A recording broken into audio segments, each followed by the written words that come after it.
You got into the safety business because you wanted to protect people, but somewhere along the way, the job started controlling your time, your schedule, your priorities, even your income potential. What if the expertise you've built over the years in the field can give you something more? More freedom, more control, more ownership of your future. I'm Sheldon Primus, the author of 7 Steps to Starting a Profitable Safety Consulting Business and the host of the Safety Consultant Podcast, with more than 350 episodes helping safety professionals become consultants and grow their career. Consulting changed my life. In fact, I'm a full-time RVer, and one consulting contract paid for my home I live in today. Now, I help safety professionals build their own consulting practice through bi-weekly coaching calls, accountability, and personal guidance. But this program isn't for everyone. Start with the Consultant Readiness Audit at sheldon.coach. What if everything we thought we knew about safety was just interference? From the host of the Rated R Safety Show and the founder of Safety FM comes the complete Signal Transmission Trilogy, now available in one powerful edition. Safety, in my opinion, the book that started the conversation. Safety Mutation, where the boundaries of culture, systems, and belief begin to break. And now, Safety Transmission, the final piece of the signal. For the first time, all 3 books are together in one volume. The Signal Transmission Trilogy, Complete Edition. This isn't just about compliance. It's about consciousness. It's about decoding the way we think, lead, and live, inside and outside the system. Whether you've been following the signal since the beginning or you're just now tuning in, this is the version to own. Search Signal Trilogy on Amazon or visit safetyfm.com to get your copy now.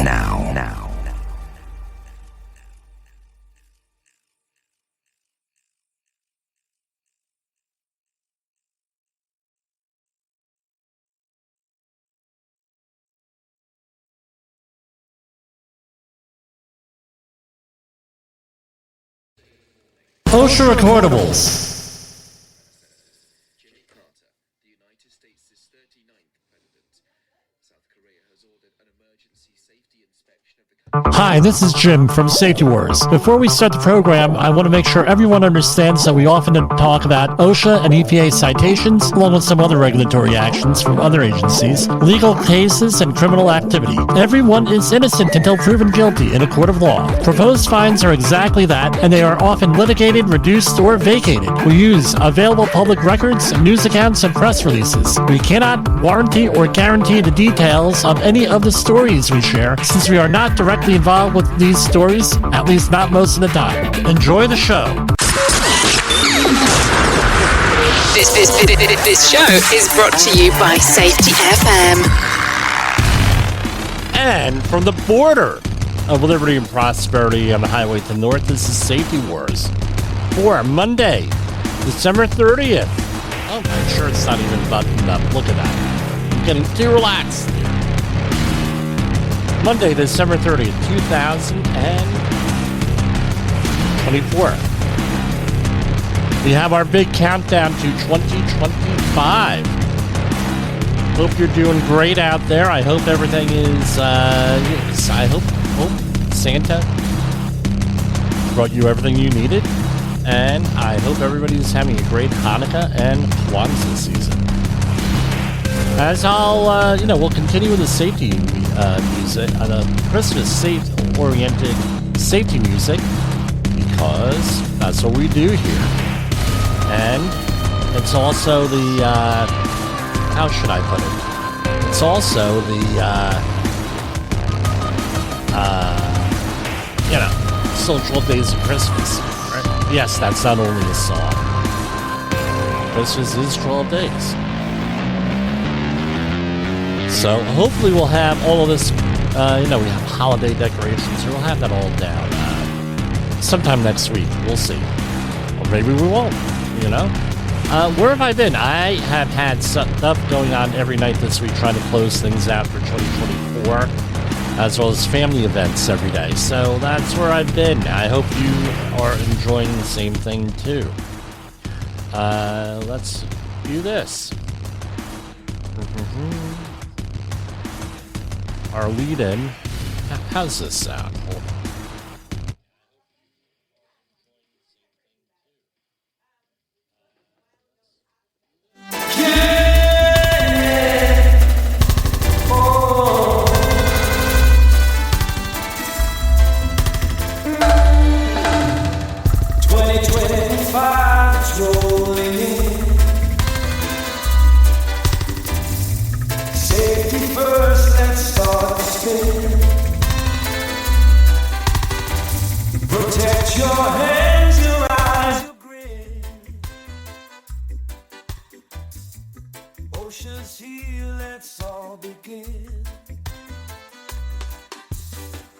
Fireworks, they light the skies, but safety glows within our eyes.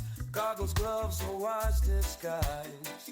Keep those limbs, love, no goodbyes. So drop the ball, not the guard. Asha rules may seem so hard, but they're here to keep us smart, safe and sound in every part. Ladders stand on solid ground. Harness tight, be safe, be proud. In the crowd and in the shop, safety tips never stop.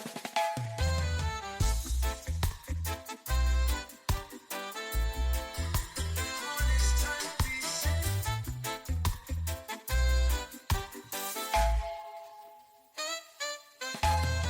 Corrective vest shines so bright. New Year's Eve and every night. Celebrate with all your might, but choose safety, never fright. Drop the ball, not the guard. Asha rules may seem so hard, but they're here to keep us smart, safe and sound in every part. And that was Safety Warrior. There with rolling into 2025. We also have some other, I tell you what, I got a lot of comments on this one.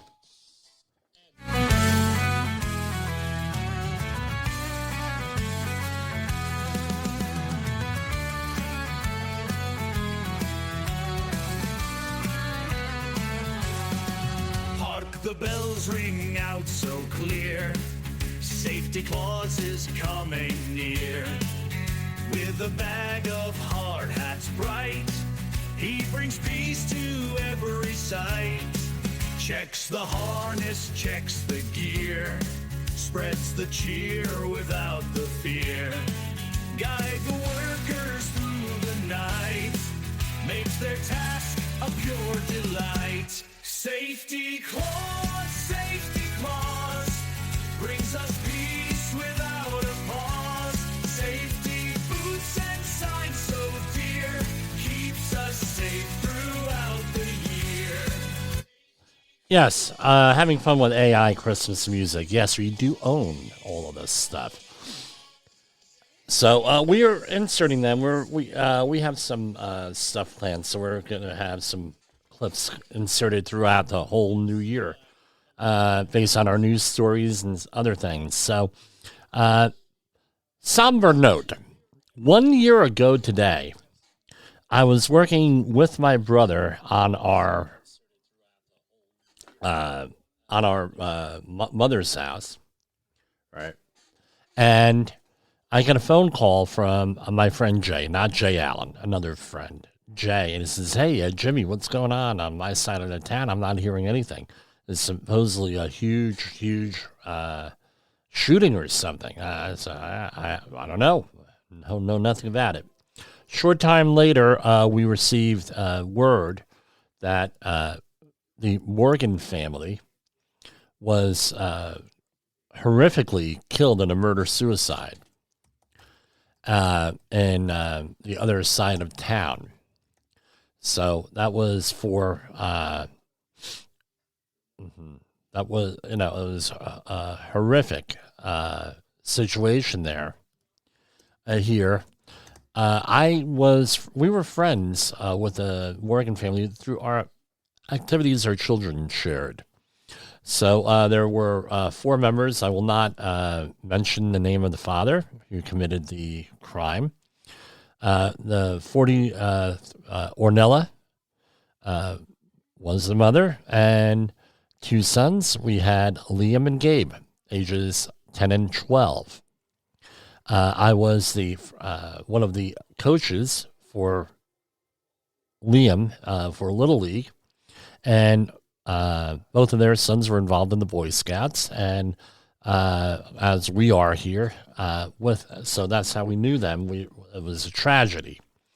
Now I'm going to start out by saying this: if you are having issues, mental health issues, if someone you know is having mental health issues and is not addressing them, and I know we have this whole thing, especially now, in when there's a tragedy, we're not even going to go into the subway stuff going on here in New York City subway, where someone got burned to death over the recently, and everybody sat there with this. Hey, look at us! Hey, that's right. And even the police didn't realize there was a burning body there, apparently, according to some reports. And people don't get involved. And this is one of the things people don't get involved in is mental health. As you know, we've had some stories here on that recently and some commentary. If someone you know is having mental health issues and they are not getting help, and you realize it, and you're there, ask a question, be a friend, be empathetic. Hey, are you having issues? What have you? If they're having mental health issues and you cannot help them, maybe you could seek out resources in your community. Hey, I have a friend who's going through a rough time. I have a family member going through a rough time. I think that they may hurt themselves or others. We do have red flag laws. In this case, the father was a police officer. I am not aware of any type of investigation saying that, other than people wiping their hands in the situation and saying, well, it wasn't work-related. Oh, okay. A person goes and kills his entire family. He was having issues at work, but it's not work-related. Well, how were you able to come to that conclusion? Well, we have HIPAA laws. We can't go with that. It's medical privacy. Oh, okay. So we basically have to take your word for it with all these health and safety programs that we have in our society, that this is the answer. I think we have 1.2 million people dead because of the pandemic. And weren't some of the things in the congressional report mentioned stuff like that? Well, you got to trust us. Oh, okay, great. With this, I understand what the laws are. I know I'm going to get emailed. Well, Jim, the law is blah blah blah blah blah. Okay, great, but this is one of the shortcomings of the law and living in a free society and with a right to privacy is that we don't release medical records. But the whole thing is, this is what you'll have to expect, where people don't want to get involved. People don't want to have the information isn't out there and everything else with this. And now we have this situation. How has it impacted the community? I tell you what, we were at the camp in Novi Vasco over the summer. That is where, also known as Camp Crystal Lake, where they filmed the Friday the 13th movies. That's where it's a Boy Scout camp. My son and I were there for camping. And with the Troop 97 out of New City. And what do you think happened? At the end of the week, they have a sing-along, they have acts, they have things, right before everybody's ready to leave. And they did a song for them, dedicating one of the songs. What do you think? Starbright, the first star I see tonight. That was one of the, Gabe was very fond of that song. We had grown men crying there over this. You had scouts crying and upset. I was upset. It hit me. Earlier in the spring, we were singing that song at our first camp out without Gabe or Liam. Liam wasn't really in the scouts, but Gabe was, right? He was, I believe, his second year. I might be wrong on that. And what do you think happened at the end of it? As soon as we were done singing the song, a shooting star went above. Documented on the NASA website. And it had nothing to do with anything else. It wasn't part of a larger meteor shower. It was just one of those things. Incredible. We had tributes throughout the year. They were involved in 9/11 in a 9/11 charity. Their neighbors and friends continued that work with the 9/11 charity. A horrible, horrible situation. So I'm going to tell you this. If you are having the feelings, ideating, right, meaning concentrating, obsessing on hurting people or other people, please get help. There's no shame in that. Not, right? Get help. Very difficult to detect this often with this. So that's all I'm going to say on that. And I'm going to go to commercial break, and we'll start with our regular commentary.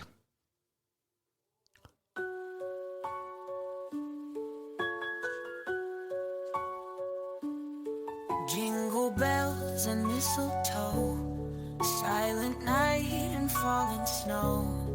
But my wish list ain't the same. Listen close to what I claim. Cookies, milk under the tree, carolers singing merrily. But my heart's got one request, keep me safe, it's my quest. All I want for Christmas time is some PPE that fits just fine. Wrap it up nice under the pine. Oh, so grateful, it's mine, all mine. Hey employers, want to avoid hefty OSHA fines? Listen up, OSHA or the Occupational Safety and Health Administration can issue penalties after inspecting your workplace. If they find violations, you'll get notified by certified mail or in person. You have 15 working days to contest it, or the penalty becomes final. How are penalties determined? It depends on your business size, the severity of the violation, your history, and your good faith efforts. Even if you fix the issue right away, you might still get fined. Let's talk numbers. A willful violation can cost between $11,524 and $161,323. Repeated violations hit up to $161,323. Serious violations can reach $16,131. And, other than serious violations, can also cost up to $16,131.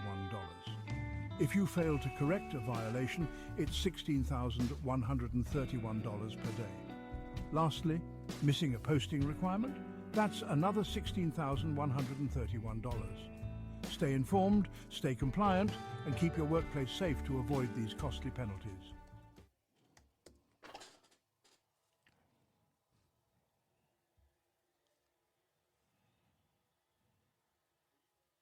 I'm sure you've heard the news. Have you listened or watched the Safety War Show? It does stream live on the radio and on the streamer-emers that we have. So if you have not taken a listen to Jim Posel and what the hell he's doing every evening with Safety Wars, I would strongly encourage you to take a view or take a listen, whichever option is available for you, and take a listen to what the hell he has going on. It will take some deep dives in some information that you might be interested in.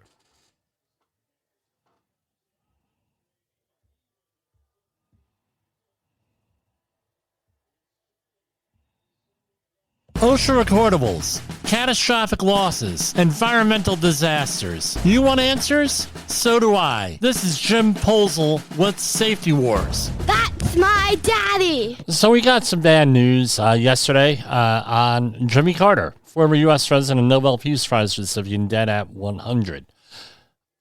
Right, he had, as for someone, I was very young in the 1970s. When he was elected president, I was 6 years old. And again, I've been listening to this stuff, my parents and everything with the news and everything. WOR out of New York, 710. That was my parents' station. Listen to this on the Iran hostage crisis and everything else. And I'll say this much. He was, right, when he ran for re-election, he lost like 49 states in the Electoral College. And nobody really cared for him as president. However, he did have Egypt and Israel real peace. He, tried to manage things the best he could with this. And if there's whole books written on this, some favorable, some not so favorable. I think his most important job that he had, which he reportedly excelled in, had two of them, but one that I will, the most important, Sunday school teacher. Up until recently, I mean like 5 years ago, he died at 100, up to like 5 years ago, I still taught Sunday school. I'm not just saying that because you have a lot of people out here who are very religious and everything else. I truly mean it. I was a Sunday school teacher for many, many years. Confirmation class teacher also. Nothing is more important than Sunday school. A lot of times, and you're going to say, well, a lot of those people don't come back to school, church, blah, blah, blah. And a lot of times that's the only morality that children have if you're not religious. Only morality, or a version of morality that they may have, was through that. Number two, you're saving souls, more importantly. You're helping to save souls. So a friend of the program, Father Pete, he did not make an alumni gathering recently. And he had Father Pete business. I said, Pete, I think saving souls is a little bit more important than going to an alumni gathering. And he said, well, I wish everybody thought that way. I don't think I'm saying anything that he wouldn't mind, not saying anything against anybody at the alumni gathering. Nobody said anything. But they were upset he wasn't there, but, that's about it. Now, missing him because we all get together once a year for this gathering for high school. But nothing is more important than that Sunday school with him. He also, as are noted, he got involved in the Habitat for Humanity, helping people. So not only did you have a man of faith right out there teaching Sunday school, you also had him putting it to work with Habitat for Humanity, building things. And I'm going to say this, rest in peace. I think he's, history will be much more kind once the generation who was alive when he was president teeters out with that. I don't think anybody really, they didn't like him as president, but they really liked him, and I respect him as a human being. With that, so rest in peace, President Carter, and I'll see you on the other side, maybe hopefully in about 30 or 40 years. So, with that,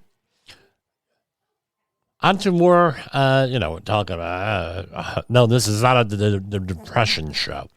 U.S. Treasury says Chinese hackers stole documents in a major incident. From what I understand, this has been going on since the mid-1980s with these computer hacks and things of that nature. So according to Reuters, this is a story by Raphael Satter and AJ Vissens, Chinese state-sponsored hackers breached U.S. Treasury Department's computer security guardrails this month and stole documents what Treasury called a major incident, according to a letter to lawmakers that Treasury officials provided to Reuters on Monday. The hackers compromised third-party cybersecurity service provider Beyond Trust and were able to access unclassified documents. Been going on for a long time, and apparently again, being secretive as to what we're doing with it, about it. I don't know what to tell you. Well, sooner or later, the Guvnos are going to hit the fan here with this stuff, and we're really going to have a problem. Unclassified documents, they're calling it a major incident. This is from Gazette.com, calling it a major incident. According to the letter, hackers gained access to the press release to a key used by the vendor to secure a cloud-based service used to remotely provide technical support for Treasury Department offices and users. With access to the stolen key, the threat actor was able to override the security and access certain Treasury Department user workstations, access certain unclassified documents maintained by those workers. I don't know. I can see in the future this being considered an act of war, something like this. With this, we had a fiery plane crash that killed 179 in the worst airline disaster in South Korea. Have you seen that video? Haunting. For whatever reason, the landing gear did not deploy and it went on its belly. And there was a lot of questions there. There were two flight attendants that survived. They were in the back jump seats on the airplane. Probably if I had to guess, the way those jump seats are set up, they're behind a wall. They're attached to the wall and are facing the tail section. I'm wondering if that gave them a little bit more shielding, that they were able to survive the crash on that. So hopefully we'll get to the bottom of that. They're saying bird strike. According to the video, something happened with the engine. I don't know. And a couple of minutes before, there was a bird strike warning. Yeah, what's next for Texas? 4 major questions looming on the divided. That's politics. We're going to deal with politics in the second half of our program here. All right. Norovirus. This is from thehill.com. Article by Nathaniel Weichsel. Norovirus outbreaks surging across the U.S., according to CDC. Norovirus cases are surging across the country this winter. There are 91 outbreaks reported by state health departments during the week of December 5th, up from 69 in the last weekend of November, according to the Centers for Disease Control. The highest number for the same period over the last several years was 65 outbreaks, but the data are not comprehensive. Currently, state, local, and territorial health departments are not required to report individual cases of norovirus illness to the CDC. I tell you what, most people that I know who get this norovirus don't even, unless it's something serious, they don't even go. I mean, like, you're like dehydrated or you're a child, infant. Most people don't even report this. I know we had, when my son was in daycare, I believe it was before 2016. It must have been 2014. I didn't have my daughter yet. We had norovirus in Rockland and Bergen County, New York, and Bergen County, New Jersey. And we had, it went through, it was like 6 weeks. Somebody got either norovirus or rotavirus. It was just a horrible winter for like 6 weeks. We got this. So what are the thing, right? A person gets infected by getting tiny particles of guvno or vomit in their mouth from a person infected with norovirus. The virus spreads through contaminated water, food, and surfaces. It only takes a few norovirus particles to make people sick. Wash their hands with soap and water, hand sanitizer. Now, etc. Right? We should know that from COVID. Now, let me point out with this.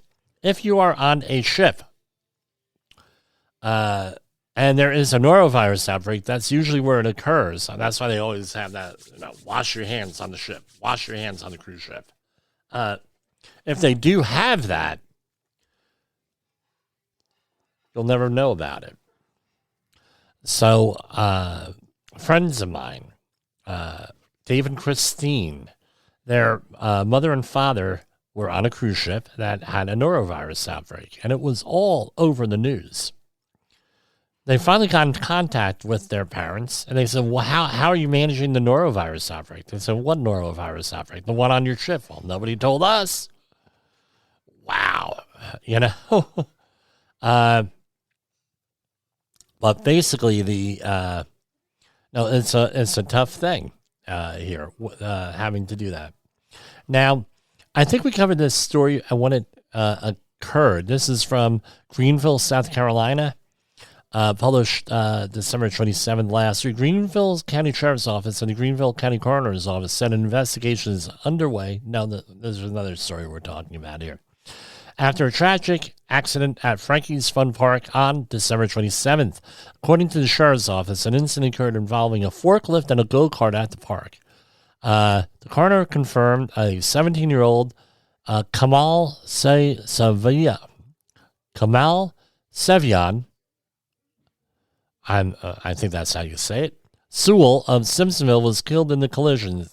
Sewell was a employee at the park, and Frankie's the coroner said the cause of death was a blunt force injury to the head. The manner of his death has been ruled accidental. Sewell was operating a go-kart when he collided with a industrial forklift.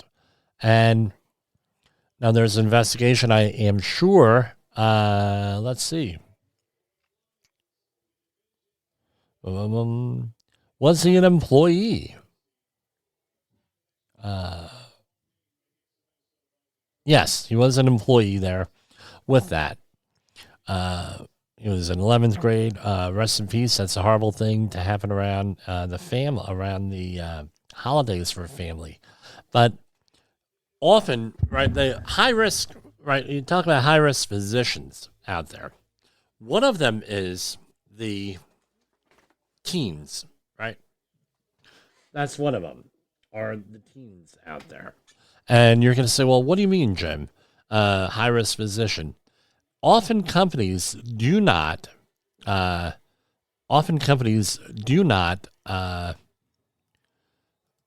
on here. Often companies do not, now I understand why we're having audio issues here. Sound better now?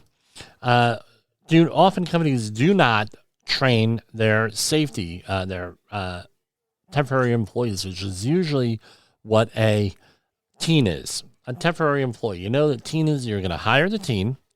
Teen is going to go out and is going to do their thing. Go to high school, go to college, and what's going to happen? They're not going to work there. Maybe they're working there on the summer. So what happens is companies typically do not go out there and do right by their teenagers. They don't train them. Now, I'm going to say this much. If you have a teen going into the workforce, college graduates soon to be going into the workforce, maybe it might be a good thing to have them invest in an OSHA course. Again, I'm not going to advertise for other LMS systems. We have one here that we use, but send them to an outreach course. Often VOTEC, vocational technical schools, will offer them. Have them take it. With that, the reason being is, and again, I teach in a major university that takes this very, very serious here with this. Train your employees, train your children, train everybody else. The reason being is that stuff like this happens. I'm not saying this is what happened here where they didn't train anybody, or the lack of awareness, but that's often what happens in these situations with us. Again, I don't know. We have to wait for the investigation here, but that's what I see. Oh, well, he's 17 and he's only going to be here a couple months. We're not going to train, right? Hopefully, the investigators ask that question. Here we have out condition today, and this was out. This was a local story here. A dual OSHA probe launch after falling tool bag seriously injures tower tech whose condition is still unknown. The condition of a tower technician who was struck on the head by a falling bag of tools on December 20th in the township of North Brunswick, New Jersey, remains unclear, according to the owner of his employer. The incident occurred, I know exactly where this is, on Lindsay Drive, adjacent to Renaissance Park. Local authorities and OSHA have determined that a tool bag, either raised or being lowered, fell from over 150 feet, striking the technician on the ground. The severity of the impact rendered him unconscious. I think it was probably empty on that. Right? It remains uncertain whether the technician was wearing a hard hat at the time. Both OSHA and North Brunswick Police have declined to provide additional details about the ongoing investigation. And it goes on and on. This is from Wireless Estimator here. And here is that we have third party. The reason I picked this out, not only is it a local story, I know where it is.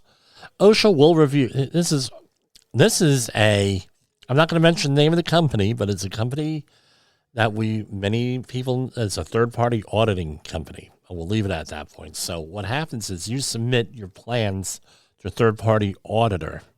All right. An auditor program, and you're required to subscribe to that program. Very common in the energy field. So you're required to submit to that, right, that auditor. Then that auditor gives you a grade, A, B, C, or D, or failing, right, with that. So here we have OSHA. OSHA will review compliance, will this other company. OSHA's ongoing investigation will likely focus on whether proper procedures for securing tools during hoisting operations were followed, and if the companies involved adhered to federal safety standards, because it's New Jersey, right? Federal program. This scrutiny could significantly affect safety practices and accountability throughout the subcontracting chain. While OSHA's findings are crucial, another question looms. Will Avetta, you didn't hear that from me, will this other company review its role in the compliance ecosystem? Again, nobody, under investigation, everybody's innocent until proven guilty. No one's responsible. There's litigation and everything else here. Although the company, the host employer doesn't require contractors to be this third party compliant, another company on site does. And if the contractors are installing on the structure, right, they would have to be compliant. Industry's insiders have long noted that some subcontractors slip through this third-party monitoring service rigorous supply chain oversight. This has raised concerns among professionals who meet the company's stringent safety and risk management criteria, an expensive process that often excludes non-compliant companies and independent contractors who avoid these requirements altogether. Again, remember, independent contractors do not have to comply with OSHA. In addition to potential lapses in the pre-qualification process, questions remain about contractor compliance with the other people paying for this, their workforce standards. And in 2022, this company began requiring that at least 50% of all crew members working on its projects hold certifications from the National Wireless Safety Alliance. Whether the company met these requirements at the time of the incident is currently unknown. Again, third-party monitoring. It's an issue. I mean, basically, let's go into the Wayback Machine here. Back in 1992, you would go and you'd have your safety plan, and you would go and you would submit it to a prime contractor or host employer. that contract will be reviewed for everything, right? Will be reviewed. And then they'd send it back and say, yay or nay, or we have some questions with that. Now, what ended up happening sometime in the mid-1990s, a lot of these companies sprung up. This one company that I accidentally mentioned the name of was one of them. All right? I have to edit that out. Here. Was one of them. All right? Now,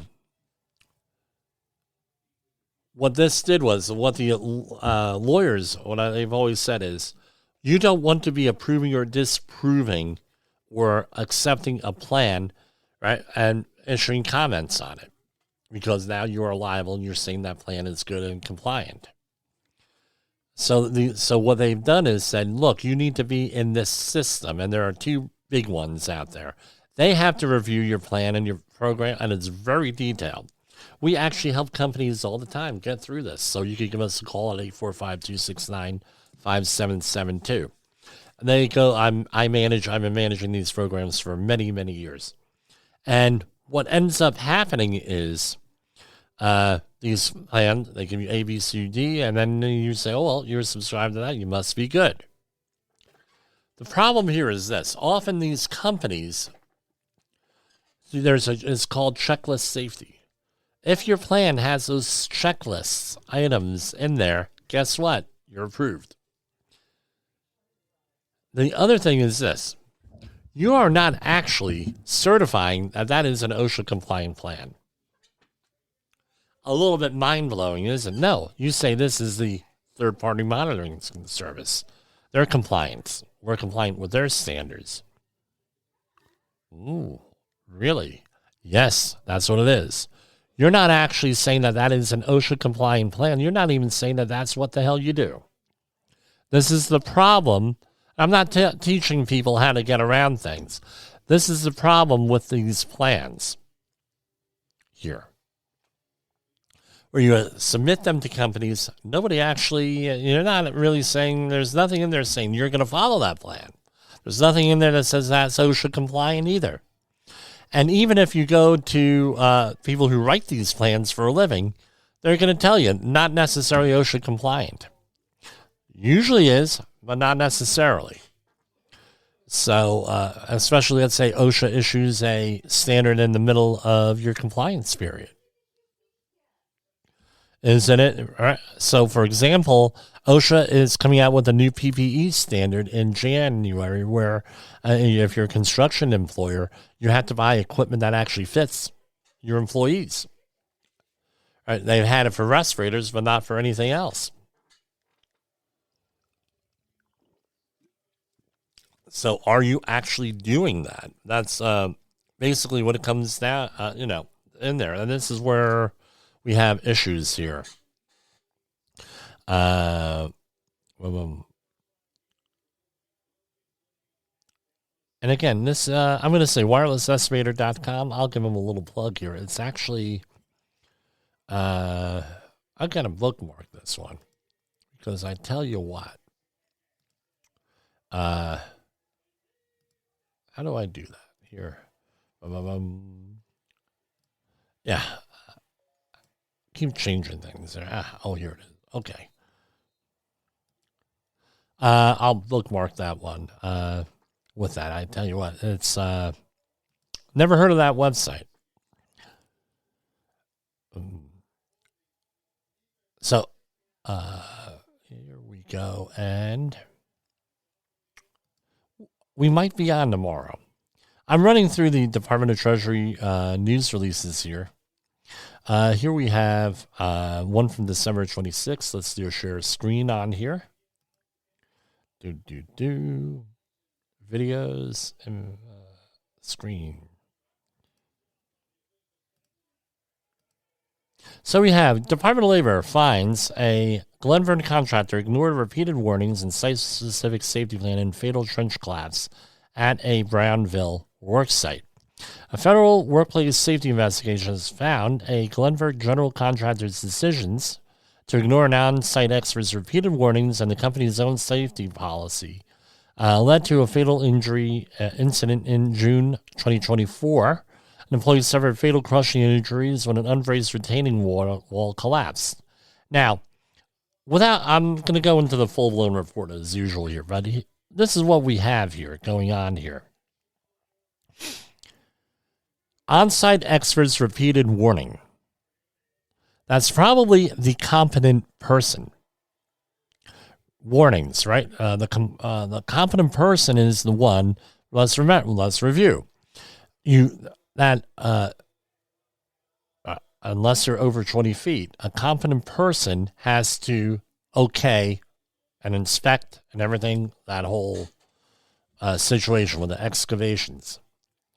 Well, if that competent person tells you so to be a competent person, you have to be able to assess and correct.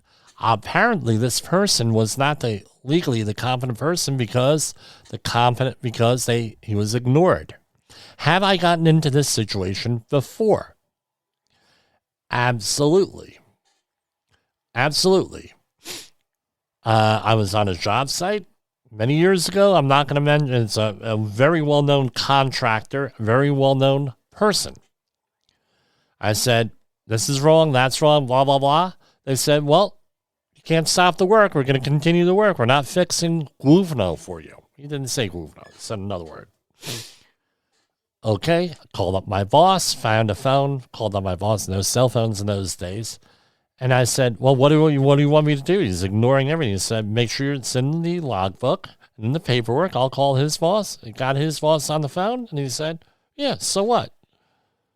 Okay, well then, just hang out. I was hired to be the competent person. I'm not the competent person. Again, get that in writing. If you are in a state that actually prosecutes people, it's critical. I had a training class last Friday. That's why I wasn't on the air.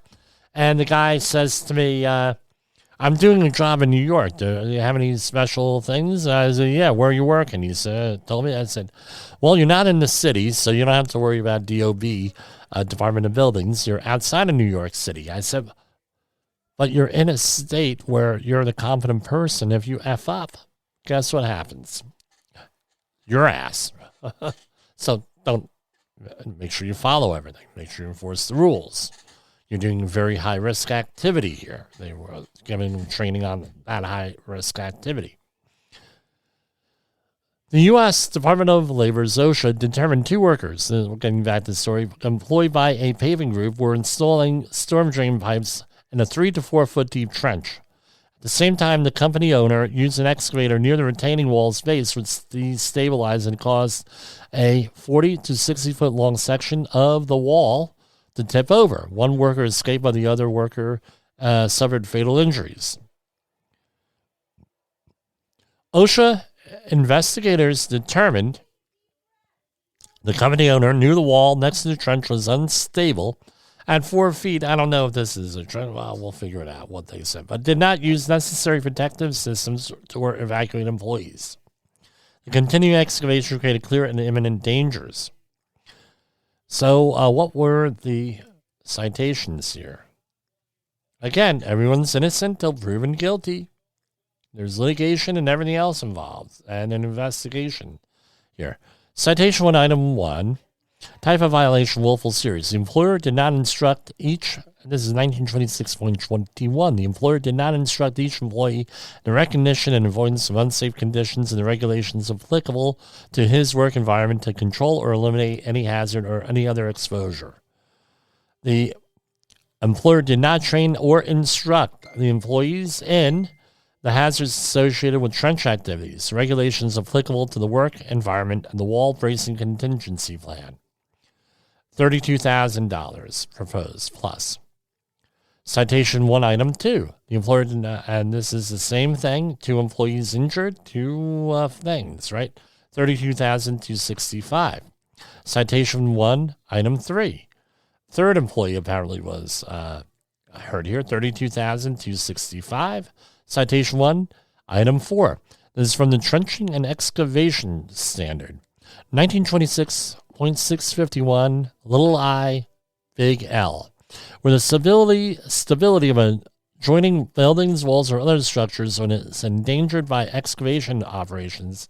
Support systems such as shoring, bracing, or underpinning were not provided to ensure the stability of... Pardon me. Didn't hit the button quick enough here. Worksite. On or about June 25th, 2024, one of the 3 excavation workers was struck and killed when an unsupported, unbraced retaining wall collapsed into a trench. So apparently this did not reach... Again, they were not trained, but here we go. Citation 1, item 5. Here we go. I should have not commented. Right, where the competent person found evidence of a situation that could result in possible cave-in indications of failure of protective systems, hazardous atmospheres, or other hazardous conditions. Exposed employees were not removed from the hazardous areas until necessary precautions have been taken to ensure their safety. The competent person did not remove employees from the excavation after observing evidence of a situation that led to a retaining wall collapsing and killing a worker. $32,265 for a grand total of $161,325.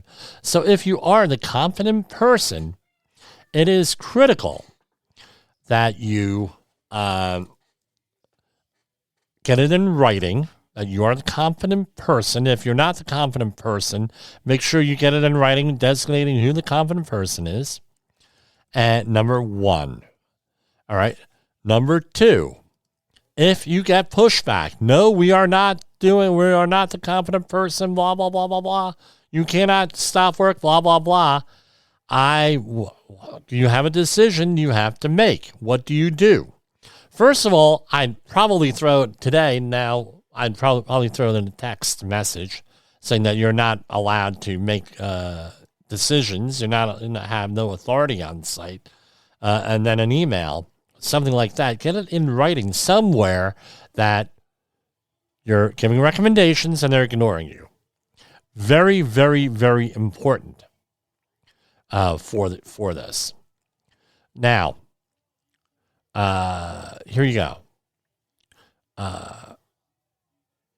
I'm in the excavation standard here, and that's 29 CFR 1926 650, right? 650 here. An excavation means any man-made cut, cavity, trench, or depression in an earth surface formed by earth removal. Right? And this subpart applies to all open excavations made in the earth's surface. Excavations are defined to include trenches. So an excavation, first thing you do, okay, an excavation, how do they define it? You go to 1926 650B. Excavation means any man-made cut. Trench. What is a trench? Means a narrow excavation in relation to its length made from the surface of the ground. In general, the depth is greater than the width, but the width of a trench is not greater than 15 feet, right? If forms or other structures are installed or constructed in the excavation so as to reduce the dimension measure of the forms of the structure to the side of the excavation to 15 feet or less, the excavation is considered to be a trench. All right? Excavation requirements. All surface encumbrances that are located so as to create a hazard employees shall be removed or supported. 29 CFR 1926 651. All your requirements right here is very, very detailed here with that. So here we have requirements for protective systems. Each employee in an excavation shall be protected from cave-ins by an adequate protective system designed in accordance with the subpart, right? Excavations are less than 5. Excavations, there's 2 exceptions. When excavations are less than 5 foot deep in depth, an examination of the ground by a competent person provides no indication of a potential cave-in. So we're going to share this one here.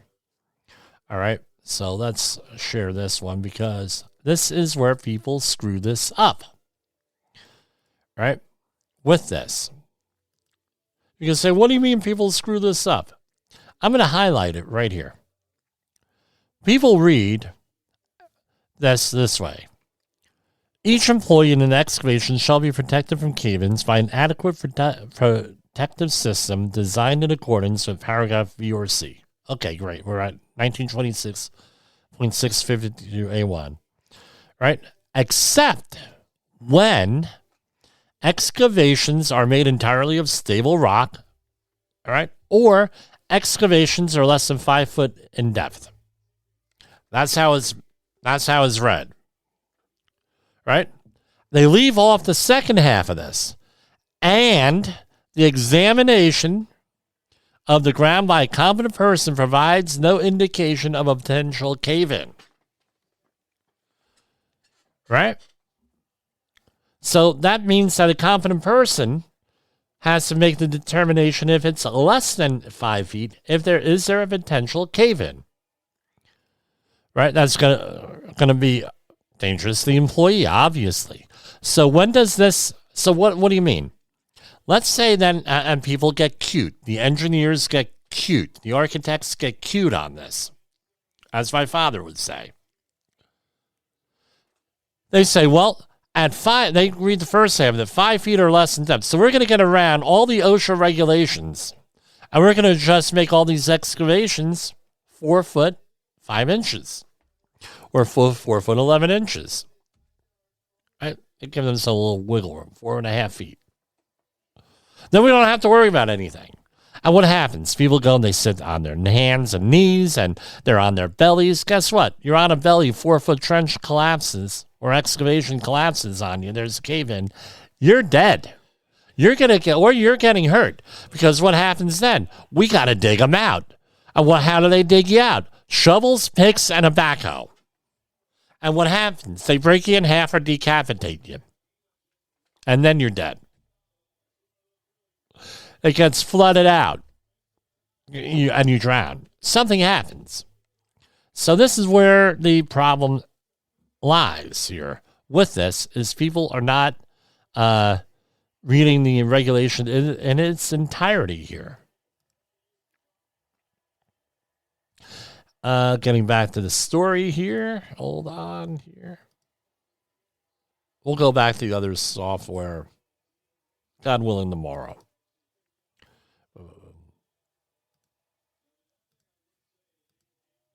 So the wordings are very clear.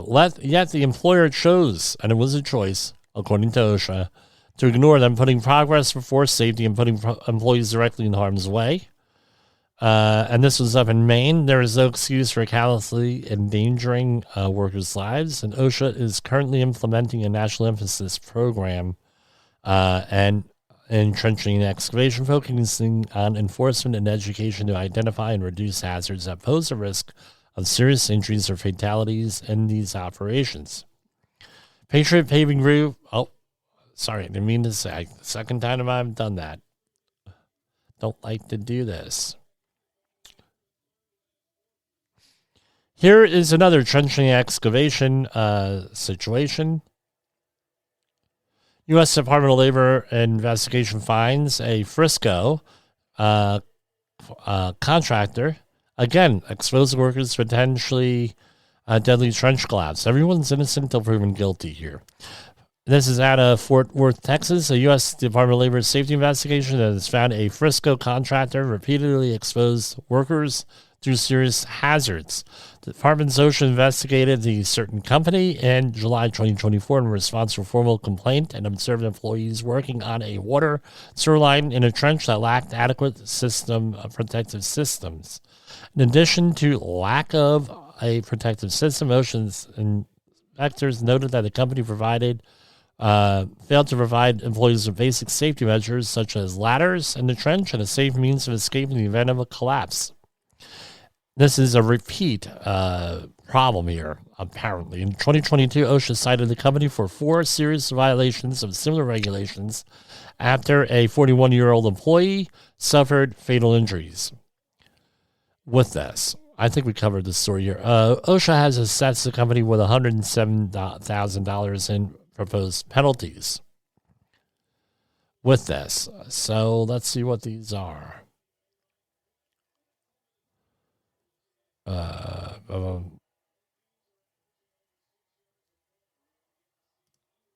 And they do not list their citations here. What are they? Apparently, this is what we have. It's the 3 S's, slope, short, and shield.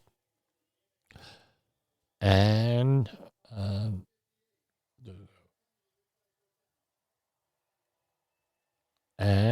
what else do we have here? We'll be on the air tomorrow, hopefully. We'll go through the rest of these stories here. They're very disheartening, some of this stuff here. We covered one here. Yeah, let's do this. U.S. Department of Labor finds a Louisiana contractor could have prevented a 27-year-old workers drowning at a North Carolina work site. A heavy equipment operator and a foreman with a certain company were repositioning a pump and using an amphibious excavator. That's one with very wide tracks. While attempting to exit the water-filled cell, the machine tipped over, trapping the equipment operator underwater. The crew and emergency responders could not revive the person. So here we have OSHA assessed the employer with $50,000 in penalties proposed. Here. Let's scoot on down here. I'm just interested. This is 29 CFR 1926.21. No training for the employer. 16,131. Citation 1, item 2. This is 29 CFR 1926-106. Again, if employees working over or near water where the danger of drowning exists, were not provided with approved life jackets. With that, they were not provided with or required to use personal flotation devices by the employer. 11,000 to 524. No ring buoys. 90 foot of line, another 11,524. How much is that ring buoy? A life-saving skiff was not immediately available. 29 CFR 106, 1154, 524. We're going to bookmark this one too. I don't know. That's all we have. Let's do our outro. Hour 2 coming up on Rumble and on the podcast network. The views and opinions expressed on this podcast are those of the host and its guest and do not necessarily reflect the official policy or position of the company. Examples of analysis discussed within this podcast are only examples. They should not be utilized in the real world as the only solution available, as they are based only on very limited and dated open source information. Assumptions made within this analysis are not reflective of the position of the company. No part of this podcast may be reproduced, stored in a retrieval system, or transmitted in any form or by any means, mechanical, electronic, recording, or otherwise, without prior written permission of the creator of the podcast, Jay Allen.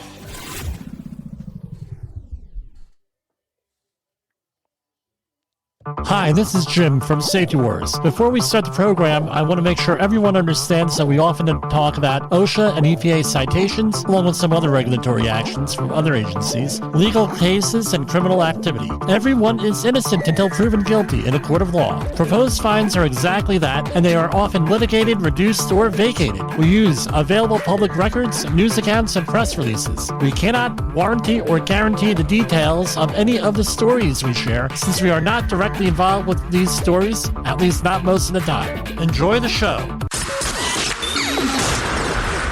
This show is brought to you by Safety FM.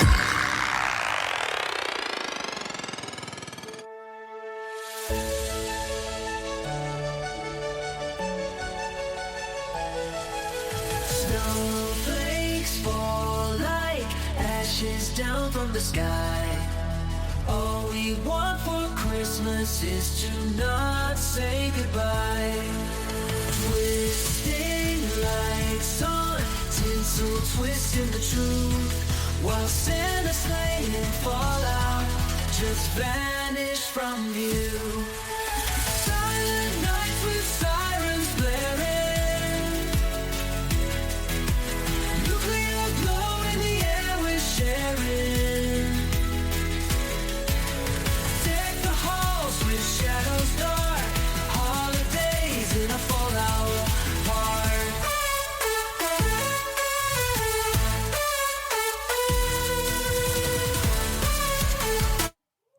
Yes, that is Atomic Christmas by Safety Warrior. I'm your host, Jim Posel. This is hour 2 of Safety Wars. What are we talking about here with this? So I made a decision last week that we are not going to be doing politics on our first hour, which is live streamed on the Safety FM network. We are going to be doing the politics on hour 2 here. With this, people want to hear. I was involved in politics for many, many, many years with this, mostly local campaigns, but a lot of national campaigns. And some would say, well, I have, controversial views. Well, they're not controversial if you agree with me, right? With that. And then I said, well, everybody else goes out there and they talk about all this controversial stuff. I'm going to do it. Because basically, this is what happened with the current election that we have out there, with the past election, I should say, in November. A lot of people were lied to on political issues. A lot of people were given hyperbole, false information in a lot of cases, got their hopes up. And they listened to the alphabet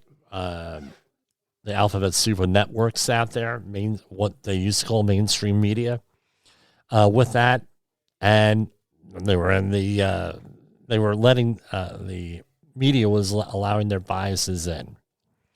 And what ended up happening, people, well, it didn't turn out exactly like they've been told for the last 3 years on President Trump. What ended up happening? Now there you have disillusionment. Just now, people who left politics, left social media, right, because of the political situation, are now, a couple of my friends are now coming back into it.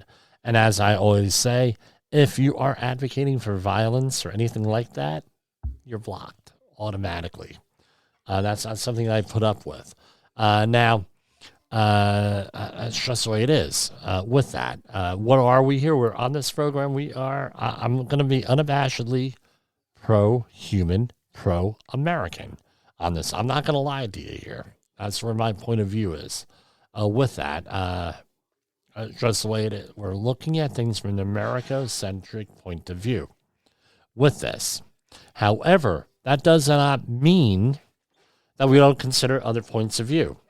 A lot of times, starting, I think it was 2012, 2013, the United States was not allowed to propagandize its own citizens. That's why the VOA News really wasn't heard about. Voice of America News in this country wasn't for broadcast in this country. Starting then, they started broadcasting it for in this country. Number one. Number two is this. The government has what is called sovereign immunity. That means that they could say whatever they want to you, and then there's nothing you can do about it with that. So what ends up happening is a lot of the information we get, even from the mainstream news, I think they're doing the right thing, may or may not be necessarily correct. So what do we do here on Safety Wars? Is that we were trying to get back into what the in-depth stuff. We try to go behind the scenes. We're trying to dig a little bit deeper with this stuff here, and we're about voter education. It's the purpose here, voter education. Now, at a certain point, I'll be honest with you, I'm not the best writer. Never was. Now I'm much better now than I was 20 years ago. Right now, pretty good writer. 20 years ago, not so much. And when I was in graduate school, my master's project was specifically on environmental reporting on the news. And then I mentioned the importance of getting good, accurate information because we are requiring people to vote on issues. And if they do not get good, accurate information, what are they voting for? Right? That was it. That was one of the things my point was. Little did I realize I was 15 years ahead of everything. I was all right on the money then, but now all of a sudden everyone's talking about accuracy. And now with platforms like Rumble, YouTube, Facebook, Odyssey. We're on all of those. Twitch. And all the other stuff. Now we're able to, people like me, citizen journalists are able to share things with us. So here we have, Iran says 2025 important year for nuclear issue. That's why we had the segue in of Atomic Christmas by Safety Warrior. Iran bracing for a possible reimposition of incoming U.S. President Donald Trump's maximum pressure policy said on Saturday, this past Saturday, that 2025 would be an important year for its nuclear issue. Trump in 2018 reneged on a deal struck by his predecessor, Barack Obama, in 2015, in which Iran agreed to curb uranium enrichment, which could yield material for nuclear weapons. Now, again, we had the argument then in 2018 was that they were not complying with this treaty, and the treaty was a bad treaty, was a bad deal. So we pulled out of it. Let's remember, it was not ratified by Congress, which means that it was more or less an executive agreement here. So had it been ratified by Congress, then President Trump would have been forced to live up to it. But since it wasn't ratified, that does not, what teeth does it have? Not much is the answer. With that, it's an executive agreement, and guess what? You have a new executive in, you're going to have a different executive agreement coming out. Private nuclear bunker sales are on the rise, but experts issue a stark warning. This is from sfgate.com. Mention this: a private nuclear fallout shelter has been perking the ultra wealthy. Lists a whole bunch of people with them. Now, this is what the problem is. Again, every once in a while here in New Jersey and New York, we get someone buys a house and all of a sudden, oh, wow, we have a nuclear bunker underneath the house with that. Okay, if you go into Crescent Carney's work, Nuclear War Survival Skills, which is still one of the official manuals in the U.S., issued by the U.S. government, it's available on the internet in PDF format. They're on how to build these things, a makeshift one. That would probably be good for a couple of days with that. Basically, it's a $175 million a year business is what they're estimating with that. And now this is what the problem is, right? Is this actually necessary? Right? So, provided a person doesn't die in an initial blast, experts have pointed out that there is a decent chance of survival. However, that survival may not be pretty. Right? With that, again, the government's not going to be able to, it has plans in place for 3 10-kiloton nuclear blasts on the same day in the United States. Anything more than that is extremely difficult to manage for the government. So you're basically on your own, right, with that. The thing is, the preparation, we talk about preparation in every September on this program. You can go and look it up, right? So,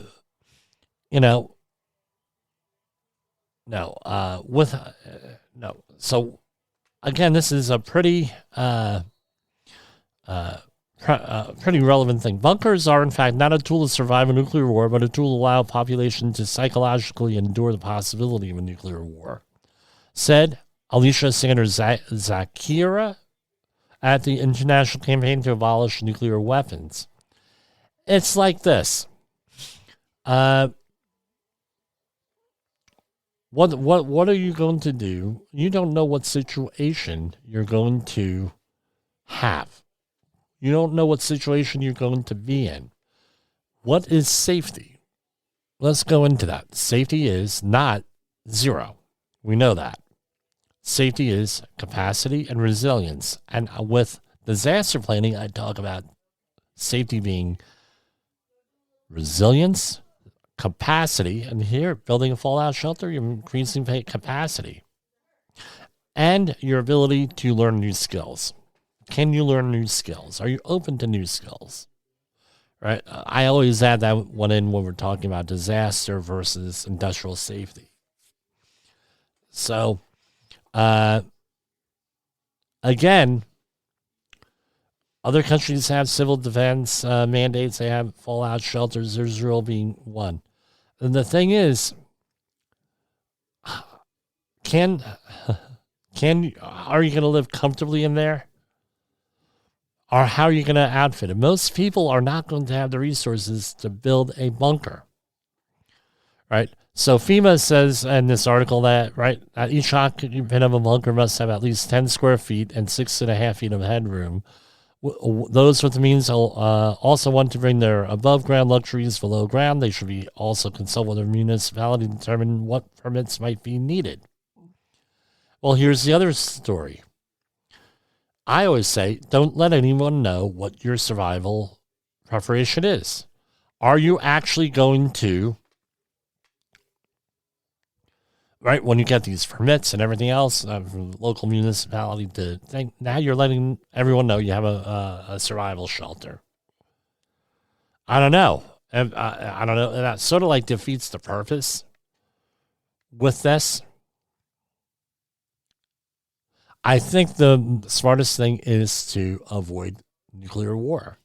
And I don't think our current leaders are really interested in it. I don't know if it's hype or what have you here, but we're closer to nuclear war today than we have been since probably the Cuban Missile Crisis. Again, in my book, which I don't have out here, right, Nuclear Terrorism. If you're at ground zero, chances are you're not going to survive that. But it's when you're further out that you're going to survive things. So what do? You locate your family and you away from targets. What kind of targets are we looking at? Power plants, military bases, pharmaceuticals, reservoirs. These are all common targets, and other. The list goes on and on and on and on. So, again, and with fallout, right, the decays have right. What they're estimating is you're going to be in the shelter probably for a week until things, until radiation levels fall down to low levels. How you get, again, preparation and everything else with that. But again, it's like the old Simpson episode, the old Twilight episode. You have a bunker, everybody wants to get into it when there's a problem. Right here. So Russia has announced a decision to scrap its moratorium on deploying intermediate and short-range nuclear-capable missiles. This, as Russian Foreign Minister Sergei Lavrov, this is from MSN.com, explained, is due to the United States deploying similar weapons in several regions across the globe. Moscow, therefore, thinks it's apt that it, too, withdraws from the Intermediate Range Nuclear Forces Treaty. The INF Treaty was signed by both the U.S. and Russia by then in 1987 by then President Ronald Reagan and Mikhail Gorbachev. The treaty required that both the U.S. and Russia eliminate all nuclear and conventional ground-launched ballistic and cruise missiles with a range of up of 310 miles to 3106 miles. That's 500 kilometers to 5,000 kilometers. As a result of this, U.S. and Soviet Union had destroyed 2,692 short, medium, intermediate range missiles by the treaty deadline of June 1st, 1991.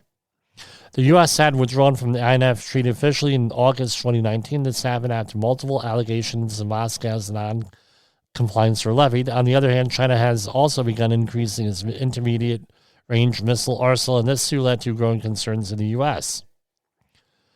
Russia had recently changed its nuclear doctrine. Tactical nuclear wars, nuclear missiles are those weapons that are designed for use in military situations on the battlefield with a lesser area impact as compared to strategic weapons that can define that could destroy and wipe out entire areas, cities, that sort of thing. With Moscow troops already possessing tactical nukes in a frightening situation for Ukraine and its allies, including NATO countries. With Russia formally announcing its decision to scrap its moratorium on the deployment of intermediate and short-range nuclear-capable weapons, the environment will grow tenser. So, with these past three stories I have, my question is this: what are you going to do about it? How are you going to protect your friends, your family, and everybody else there? As friend of the program has said repeatedly, with this, try one thing a year. Practice on one thing a year. This year, we're going to try to get this taken care of with our family. This year, because I tell you what, it's an issue. I have an article here from The Hill. Article by Saul Albion from today. Texas is facing tumultuous 2025 as simmering feuds within the state's ruling coalition are poised to boil over during its upcoming legislative session. The power struggle within the Texas GOP, that's Republicans, comes alongside a wave of new challenges for the state, from water crisis to the condition of the electrical grid, which has been, right, if we recall, it collapsed a couple of years ago in the middle of winter. So they're involved in a power struggle, right? With this, next election cycle is incumbent Senator Ted Cruz and challenger Representative Colin Allred, right? This past year. But again, I tell you what, the GOP has got to take a page from the Democrats. Democrats tend to stick together. They have their arguments, they have this and that. However, they tend to stick together. Republicans, not so much. It's an issue. Here we have an article. This is from the New York Post today. CBS News journalist slams media, says most underreported 2024 story was Biden's obvious cognitive decline. Now, this was mentioned 20 years ago by another former CBS News reporter on the bias at CBS. They said, there's no bias, there's no this, there's no that, blah, blah, blah, blah, blah. Right? And here we go all over again. Right? With this, again, the Crawford, the network's chief legal correspondent, insisted stronger reporting on the topic could have changed the entire election as she responded to a question from Face the Nation moderator Major Garrett about the most underreported story of 2024. Well, they were the ones doing it. Why did they do that? Right? Now we all understand now. What it's doing. No, wasn't that a line from Star Trek? Only now do you understand. Right? Here. With this. Emperor saying, right? To Luke, you're depending on these people. Anyway, I'll say, only now do they understand, right? What the price of covering stuff up, right? So they weren't accurately reporting on the President Biden. I'm not picking on President Biden, on his situation. They did not dig deep enough, and they ended up costing them an election. My opinion, one man's opinion. Are they going to, how do they proceed forward? Because right now they have a complete loss of credibility here with so many people, with everything. Okay. Here are all my other stories. I have all these other stories. I'm going to go to a commercial break and get a good laugh out of this one. This is going to blow your mind. There's a new daytime talk show on your local cable access station. What happens when safety, scandal, and heartbreak collide? Welcome to Safety Wars, the talk show. Today's episode is a doozy. Imagine confronting your unsafe supervisor who just happens to be your ex-wife's new hubby. Talk about a powder keg. But wait, there's more. We've got an exclusive interview with a corporate exec who's taken out life insurance policies on his riskiest workers, hoping to cash in on a deadly mishap. Yup, you heard that right. It's a real-life plot twist you can't make up. Tune in as Jim Posel, CSP, our very own Jerry Springer of Safety, dives deep into this explosive confrontation. Sparks will fly and secrets will be exposed. Catch the full episode on Safety Wars on YouTube and your favorite podcast platform. Don't miss out on the drama that could save your life. Like and share now, and stay safe, folks. In a world where danger lurks in every corner, one man stands as a beacon of hope. Jim Posel, a veteran safety expert with over 3 decades of experience, now bringing his knowledge to you with Safety Wars. Engaging, informative, and always relevant. That's Safety Wars. Join the safety revolution with Safety Wars, available on Spotify, Apple Podcasts, YouTube, and wherever you get your podcasts and videos. All right, so here we are. We have an article here by Patrick Ruffini released today. America now has more Republicans than Democrats. Something very unusual by historic standards happened in this year's election. There were lots more Republicans than Democrats in the electorate. After the exit polls were reweighted to reflect the final popular vote, Republicans outnumbered Democrats by 5 points in the AP VoteCast survey and by 4 points in the network exit polls. Historically, this is unheard of. Democrats have held a long-standing advantage in party identification that dates back to the New Deal, with Republicans drawing even on only a couple of locations until Ronald Reagan remade the Republican Party. In 1980s, Democrats held a massive advantage in party ID that often reached 2-1 in the 60s.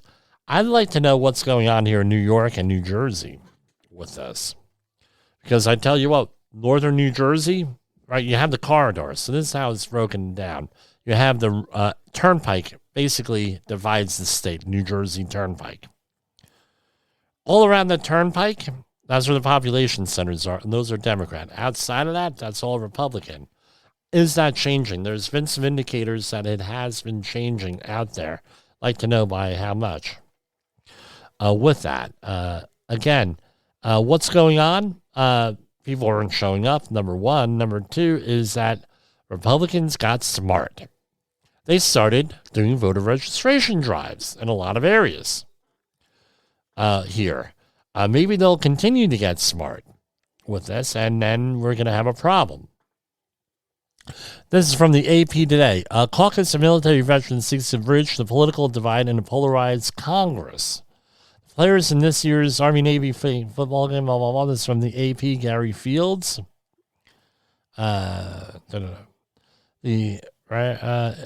Future can bring moments for the right. So basically, there is a group in the U.S. House that calls itself the Four Country Caucus. Its members are veterans with wide military experience who have banded together across party and ideological lines.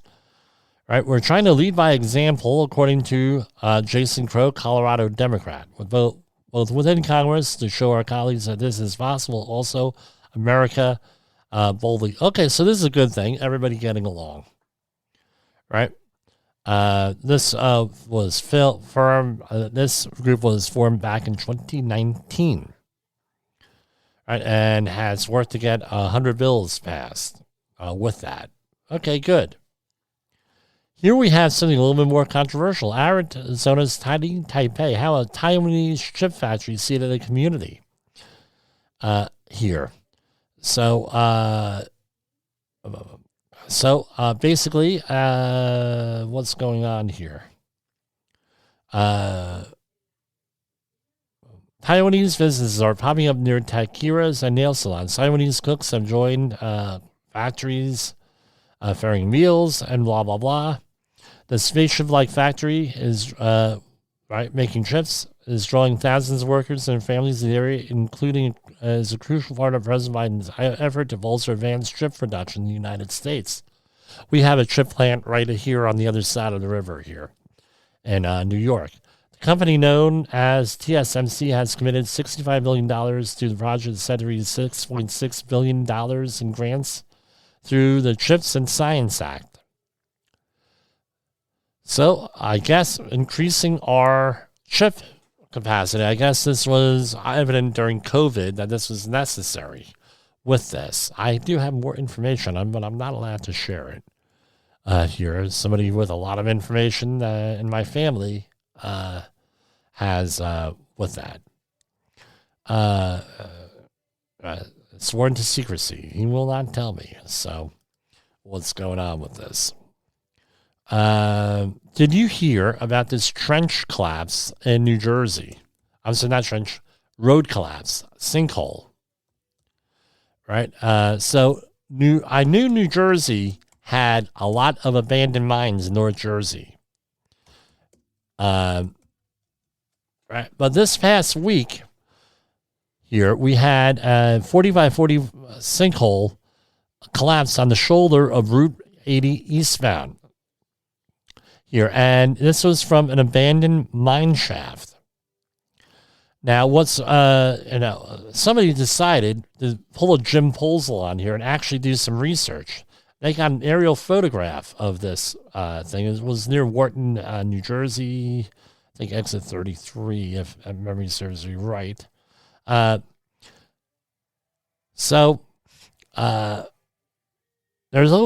close to 300 abandoned mines in New Jersey. Somebody did a little bit of homework in an aerial photograph, and apparently this mine where the sinkhole happened, this abandoned mine, they built an apartment building on top of the mine. Oops. Now, New Jersey is loaded with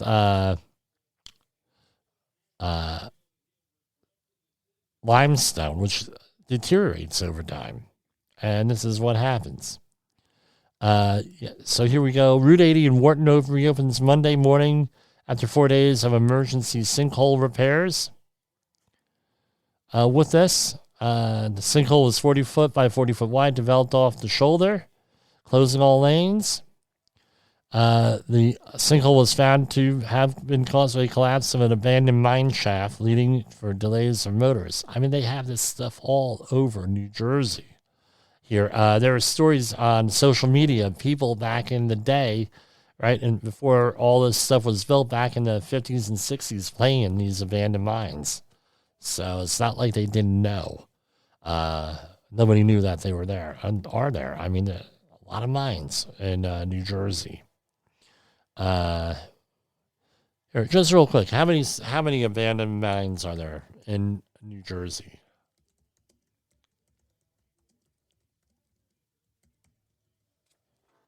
$450 underground mines in New Jersey, all of which are now abandoned. Wow, more than what I thought. Now, what's the source on there? Is the New Jersey DEP on here. So, map archive of New Jersey's abandoned mines.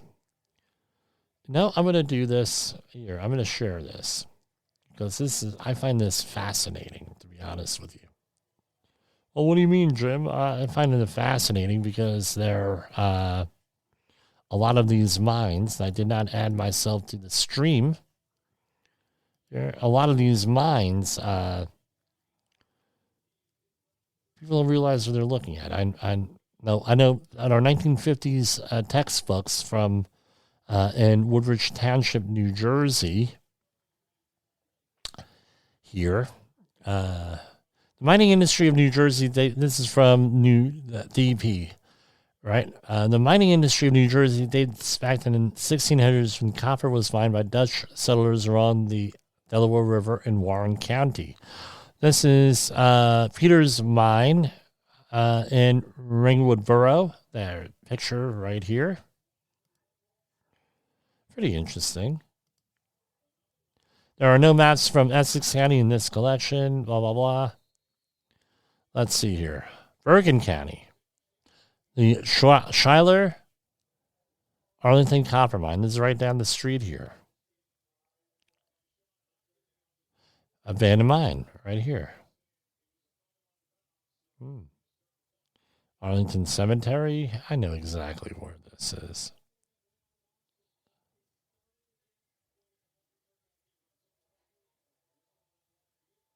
Wow. What else we got here? Oh, you couldn't see that there on the Let's see here. Morris. Let's try Sussex County. Warren. They don't have Sussex County here? Really? Oh, here it is. Sparta Township. That was, here we go. Andover, Sulphur Mine. I'm just saying places right by. I'm familiar with all this place. Sterling Hill Mines. That Sterling Hill Mines, that was in operation up until 1986. I went on a tour there recently. Very interesting here. Come on.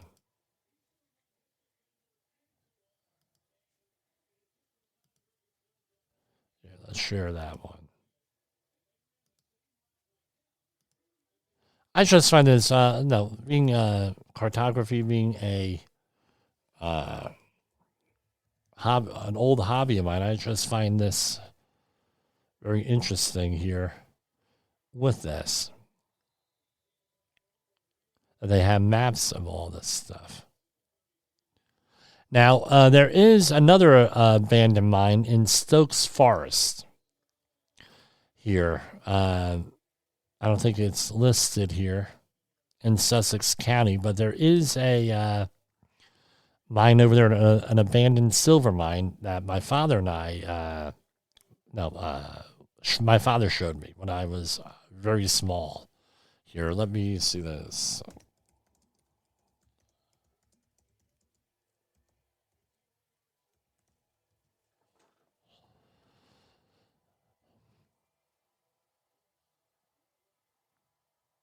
Okay, hold on. So if you go onto some websites, you can go into Stokes Forest, and there is and they call it the Silver Mine Trail here. And let's see. Yes. With that. Anyway, I digress, right? I get off into these tangents. But what's the point? They built a lot of... New Jersey is famous for building a lot of stuff where it shouldn't, right? Look at the Jersey Shore with the hurricanes. Now they're building stuff on top of mines. Yeah, real smart guys. So I'll be back tomorrow with this here, and take care, everybody.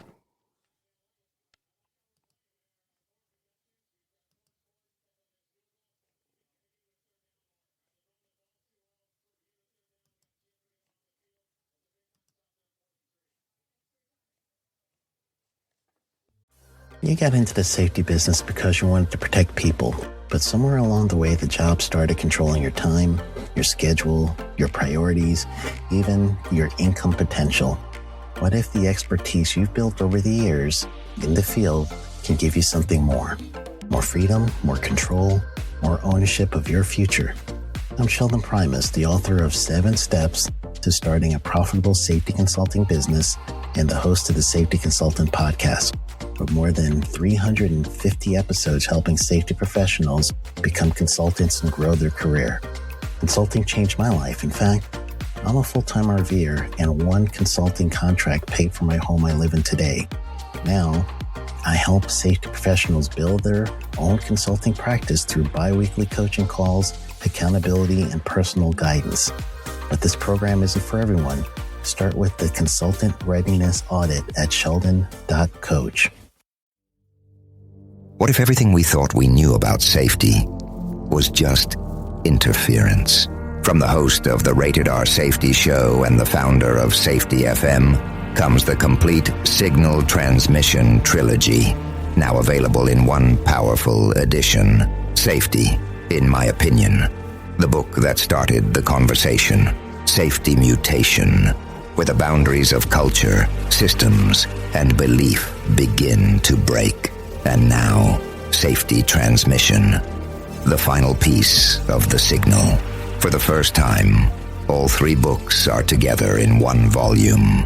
The Signal Transmission Trilogy, Complete Edition. This isn't just about compliance. It's about consciousness. It's about decoding the way we think, lead, and live, inside and outside the system. Whether you've been following the signal since the beginning or you're just now tuning in, this is the version to own. Search Signal Trilogy on Amazon or visit safetyfm.com to get your copy now.